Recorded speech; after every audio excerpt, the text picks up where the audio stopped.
इन्न सलाती व नुसुकी व महयाया व ममाती लिल्लाहि रब्बिल आलमीन। अल्लाह इससे बड़े खुश होते हैं। और ये इजहार है कि अगर दिल में कुछ रिया कुछ कामों में आ जाए तो अल्लाह इस दुआ की बरकत से उस रिया को माफ़ कर देते हैं।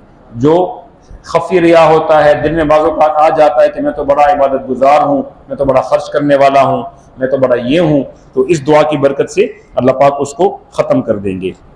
ला शरीक लहू, अल्लाह का कोई शरीक नहीं, व बिज़ालिका उमिरतु, और मुझे इसी का हुक्म दिया गया है, व अना अव्वलुल मुस्लिमीन, और मैं सबसे पहले मुसलमानों में से हूँ इस उम्मत। वैसे भी नबी अपनी उम्मत का पहला अव्वल मुसलमान होता है, लेकिन यहाँ पर मुराद जो है वो तमाम इंसानों में अव्वल इस्लाम लाने वाले अल्लाह के नबी सल्लल्लाहु अलैहि वसल्लम। आता है कि अल्लाह के नबी ने फरमाया कि मुझे नबी कुन्तु नबिय्यन, मैं उस वक्त नबी था, व आदमु बैनल जसद व रूह, और आदम अलैहि